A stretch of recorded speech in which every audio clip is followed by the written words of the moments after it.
fiction, science fiction, horror, fantasy, crime, LGBT, thriller. You have now entered the House of Mystery. Welcome back into the House of Mystery. I'm Al Warren. Mr. Joe Goldberg is in the house. I'm in the house, and I'm flying in the blue sky of blue sky, trying to figure this thing out. I mean, really, it's fun. Oh, yeah. Yeah, I know. Another social media platform, but I teach social media, so I figured I better get over there. It's fun. I haven't really done that much with it. I've been on it for a year and a half, 2 years, and now there's this big surge and all that, so I'm kind of going there. But it's a real surge. Well, it is. It's huge, millions, and I go in every day, and there's 20 more. But yep. I'm still not working it. I just don't have the time to sit on there and learn it. That's it. But they have something cool. The best thing they have is called starter packs. In fact, somebody just did starter packs for thriller, crime, authors of crime, mystery, and thriller books. And people list their contacts. There's probably 50 of them here who they follow. So I just hit follow all, and boom, I'm following 50 more writers that my stuff can go to. And wow. You just and you build your base. Every organization's doing that. It's really, it's clean. It's clean. Yeah. No, it sounds good. You got to build a whole new base. We got 3,500 over on the dark side. Now I can get over here and start all over again. Anyway. Yeah. It's a crime. It's a crime. It's a true crime. I got over 9,000 on that X, and that's the only reason I haven't left. I'm just sitting there and I post the show and that's it. Yeah, I haven't left either for that reason, too. I still got a following over there. Yeah, it's too bad. But I don't hang on there because it's too negative. Well, speaking of violence and negativity. Speaking of violence and negativity, let's do a trial. Let's talk to Brian. Yeah. Okay, we've got an author here, and a Canadian author, and his latest book, The 12th Juror, and we're going to talk about that. So, Brian O'Neill, thank you for taking the time to come on the show. My pleasure. First of all, before we get into the book and the story, how did you come across this story? Like, what led you to this particular story and made you decide to follow it and write a book on it? I'm a serial true crime writer. So my first book was 1993 on the east coast of Canada. It's called Bodies in the Backyard, and I finished that. And the next biggest story in Canada was the schoolgirl killings in Ontario. So I went to Toronto and I wrote a book about Paul Bernardo and Carla Homolka. It's called The Marriage Made for Murder. And then after that, I headed to Vancouver, and the papers were blowing up about these killings on the streets of Vancouver. And there were East Indian drug lords that were now being accused of just basically killing anybody that affronted them. And they were going for a bigger, cocaine market share in the clubs. And it led to some, rip-offs and just going back and forth with innuendo. And an innocent person got killed. And what happened was they arrested Bindi Johal, Peter Gill, Sanju Nuzlal, Rajinder Benji, charged them with murder.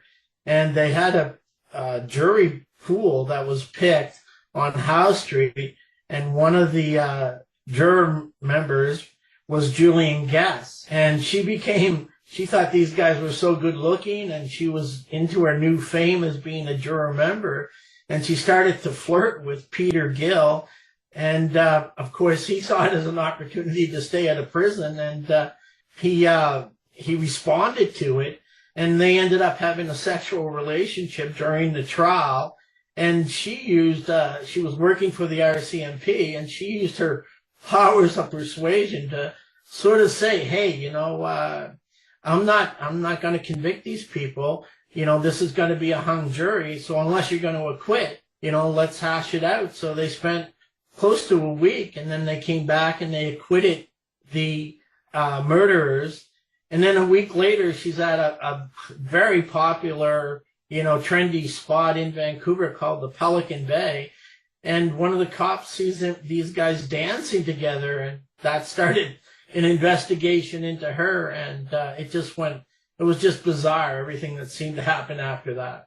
Well, it usually goes. So maybe go over the premise of the book, the premise of the case that you've got in the book. So what are people going to get when they pick up this book?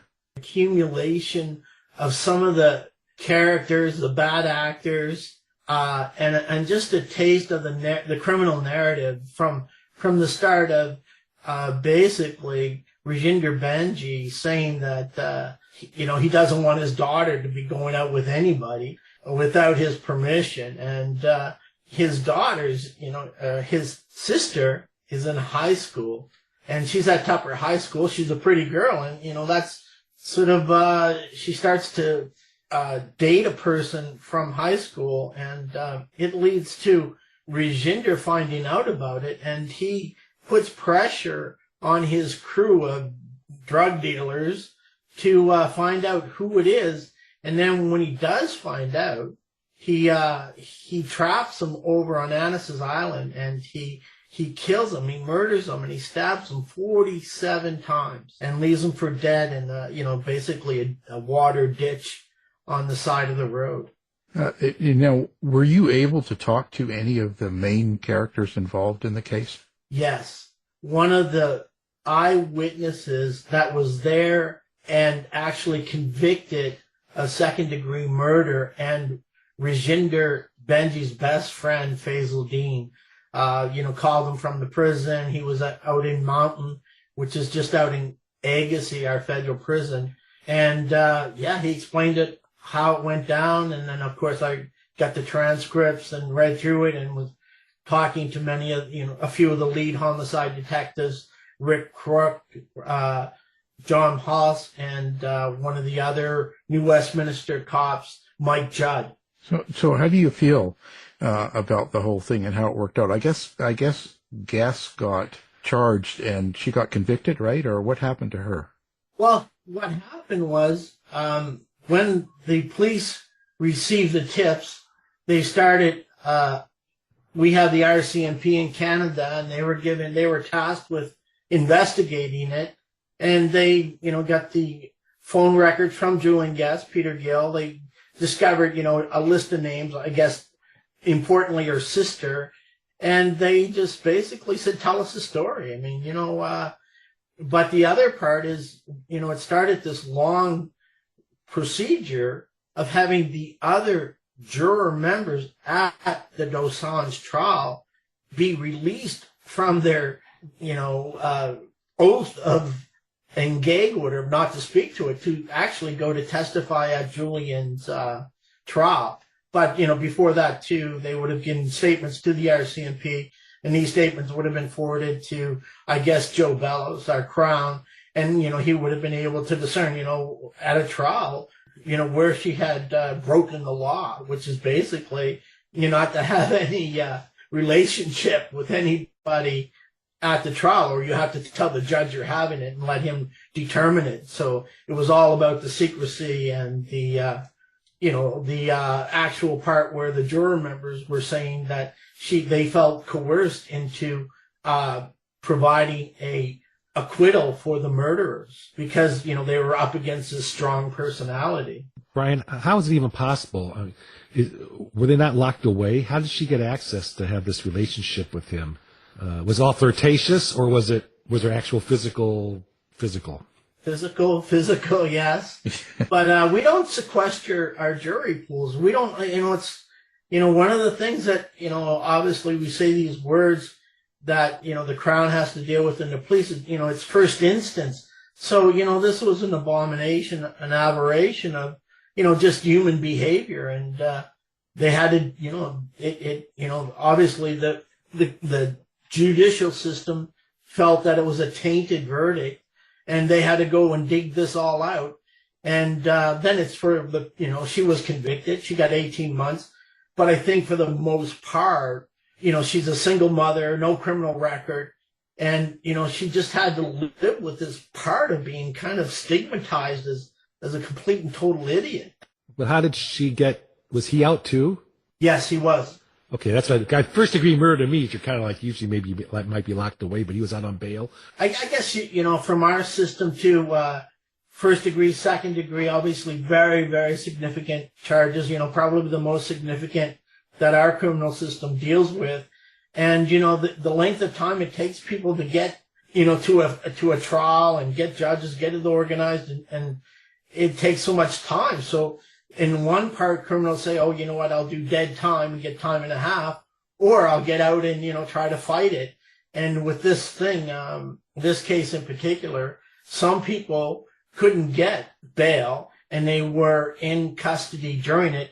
And some members, there were 6 of them, and 3 of them were given bail. And, I think their parents' homes were probably at risk of $200,000, $300,000. So there was some significant thing that they would show up for trial. But, this was the abomination, of course, is Julian Guest's personality, thinking, these guys are good looking, and treating it like she's at a nightclub, and manifesting that she actually wanted to date one of them or flirt, and it's just horrible. So do you write from when you write this book? Did you write it from a point of view? Do you kind of have a direction? Is there something you want people to take away from this story? I think disappointing part is how much and how many resources and time were taken up and misused, and the assets and the tools that are needed for other people, that this thing did happen, and how incredibly hard on the system it can be to have so many assets misdirected, and just for the sake of having to sort of right this ship again, which is the judicial system. So I feel that was a horrible abuse, but and again, it was necessary that the judicial system sort of had to right its own tiller to keep going straight, and how the system itself has to deal with so much of itself to correct itself, and to get justice for innocent people, and to punish those criminals. Well, that's sort of my questions. Let's stick with that.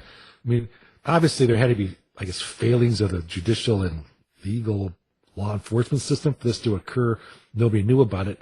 Was there an after effect? Were changes made? What was the impact of people going, holy cow, we allowed this to happen, let's not have it happen again? The impact of it is that, the system had to take a look at itself to see if, you're going to have a manual for, dumb jurors and things like that. So I think the warnings to the jurors, the warnings by the judge that they are to have no contact, and to make every other juror member, and actually every member of society, that, they have to come forward and have a responsibility and a duty to know, to tell what they know, and to make it, that if they're, talked to, or they're approached, to, tell the judge, tell the, one of the sheriffs, to avoid anything like this happening. So to give the tools and the support to juror members that they see something wrong, or feel that somebody's asking an inappropriate question, that, they should talk about it, and that they're just not locked into a system, that they're isolated, to explain what happened. So how is her life now, or do you know? Over 5 years ago, it just seemed that she had been struggling, and she just kind of picked up and took off and left the country. So, I know her family's still here. They feel abandoned, but, for the most part, she really couldn't readjust into society, get a job, go to school. So, she packed up and left the country. Oh, where did she go? The U.S.? No. How long did it take you to go through and get this book together? 2 years from, going through the research and to develop it, and of course to get a narrative. And, I'm sure you're familiar with this, but it's not so much writing a true crime book like this. It's a lot of the editing, what has to, have a balance. And, and that's good too, because you don't have to go off on, tangents to develop every character, just have to have their involvement, how it structures in, and then to get, obviously, from page 1 to 280 pages, and let the people read through it so that, they're kind of reading through a narrative of what happened, the criminal narrative, and then, dealing with, an editing thing where you're just not going to develop every character. You're just going to write and then stick to the main characters and let it rest on the merits of the judicial system itself in terms of, the judgments, finding of guilt and stuff like that. Hey, Brian, I get what the defendant's motive would be. It's like, get the hell out of, get an acquittal. What was her motive? Why is this just attention to you? What was her goal? Yeah. Why did she do it? I think she had an arrested mentality. She went back to the days where she was, the beautiful young girl getting all the attention, maybe at a club or at a beach. She didn't seem to develop much past that. She had a huge libido in terms of there was some problems with her parents, and her other sister seemed to have a drug problem, and her sister explained in court that the way that Julian behaved, she sort of took it out in a sexual way, with multiple partners or multiple marriages, and it just seemed to be that the motive there was her looking at this juror and being picked. Her thing was she treated it as all this attention, and then she manifested the other part of just she focusing on the evidence. She just almost ignored it, and then sort of the fruit, with Adam and Eve, everything she was told not to do, she felt she was more attracted to it until she actually took the bite of the apple. She's like me. Yeah, you're an apple biter. Yeah. You have an orchard in front of you. Yeah. But I just find it hard to believe. Well, you wrote the book, that there could be all this sort of action going on in the courtroom, right? You wrote about how she was doing things flirtatiously, that no one just said, "Hey, hold the phone, get another juror in here. You're out." I mean, why not? Why not? They just ignore it. Was this a failure of the judicial legal system? And Alan, it's a great question because, there were sheriffs that saw them flirting, and at one point, even just, describing later on in court, her pulling her hair back, putting her legs up on the banister so that basically, and I know you've been in some courtrooms that they're only, 5 to 10 feet or 8 feet apart from the jury to where they're sitting in a courtroom. And, Peter could see her panties. And one time they were flirting so much, at lunch because they weren't sequestered, that a sheriff went back and wrote a report and sent it. They talked to the judge, and it was brought to the judge's attention. And he sent the jury out, and he told them not to go back to this Robson Square where they could have lunch. That was, that they basically had been found out that there was some flirtation going on. But, in the judge's defense, he didn't know that it had gone on to a sexual affair, and that, he just wanted to get through the trial, and not give any more ammunition for a mistrial or anything like that. But that being said, I mean, in a range from 1 to 10, he would have only understood that there was some flirting going on at lunchtime, and that wasn't appropriate. And he obviously wouldn't have known, or anybody wouldn't have known, that it had gone so much further. And that was just, just the cancer that these guys were throwing at each other, in terms of Peter Gill and Julian Guest, that nobody could have really picked it out. So did you come across anything that really surprised you during your writing of this story? Oh, yeah. But, I always deal with some stuff when I'm writing. There's always a part where, it's time to put it down and go for a good jog. And there was the cruelty with the drug trade. There was one person, his name is Sanjay Nareen. He was at the murder. He actually, like Judas, he brought Parminder Channa to Annis's Island so that Rajinder Benji could kill him. He was the one that saw, these two high school people, Parminder Channa and Jaswinder Benji, together, and he told Rajinder Benji, and Rajinder forced him to, set up this meeting, a high school dance, and Parminder Channa worked at the salvage yard in Vancouver on the night shift, and he called them and said, hey, I have to have a meeting with you. And he brought them together. And as the police investigated, Rajinder Benji realized Sanjay Nareen might rat them out because he probably didn't want to go to prison. And he thought it might be a risk to his, staying in the public. So Rajinder Benji coordinated with his crew, some of the mules, some of the drug dealers, that they needed to kill Sanjay Nareen. So they told him to come to the Hazeldean. They had some drinks at a bar, and, they got him high on cocaine. They took them over to the Cleveland Dam, which is in North Vancouver, and under the guise of night, they grabbed Sanjay Nareen, took him to the dam's face, and they actually, threw him over it. And I guess one of the terrible things about it is I read the coroner's report, and he actually had survived being thrown over the dam, but he drowned.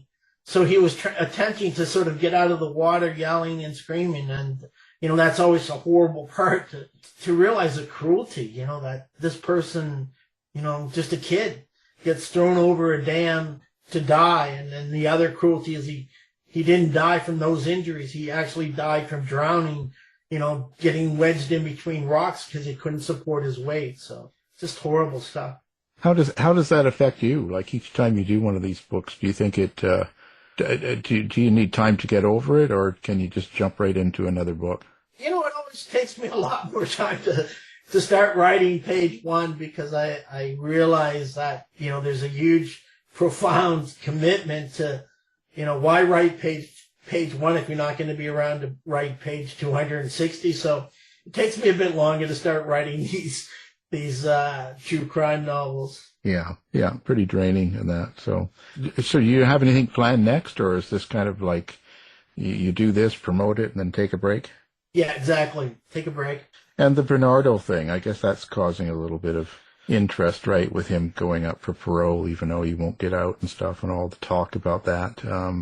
It's kind of crazy. Again, when a person is convicted of such, serious stuff, like, it's still like the process of going to prisons, and I guess I think the process that you guys have and we have, or at least in Canada, it's already given to bureaucrats and administrators, guards and sheriffs that they get orientated, they go into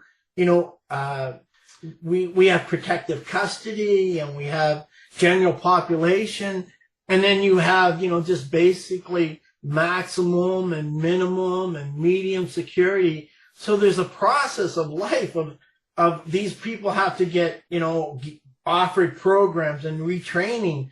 And, Bernardo was young when he was convicted.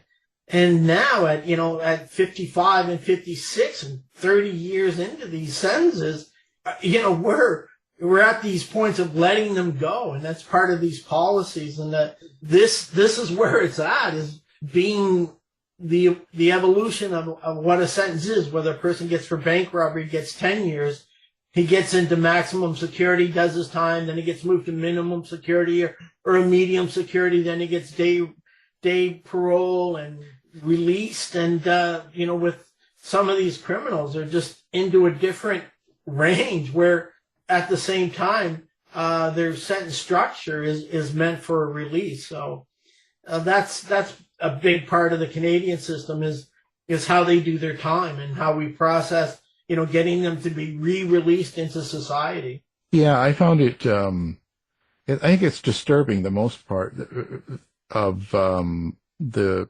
remainder, the victims and the families and stuff, having to go to a parole hearing every year and a half or 2 years, and it just keeps the crime alive, because they have to, get a whole new letter together and send it in, and then go to the where it's going to be held and sit through that whole thing.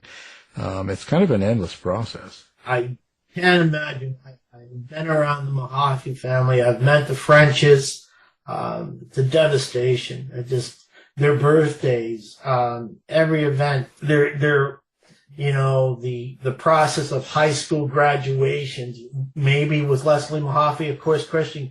Would they have gotten married, having children, having grandchildren? So everything it's just a butchered and torn life that psychologically that these victims have to go through. And it's not even with Bernardo having this process, because he's not going to get out, but it's just unimaginable. It is so unimaginable. And even with Debbie Mahaffey, there were types with over medicating herself because she couldn't live up to the challenges of having to go through this. And it's just some really brave lawyers, and I think it was Ted Danson, he was begging the system to stop this procedure, come to do something, but don't have to drag these families to have to go and make submissions of keeping these monsters in jail.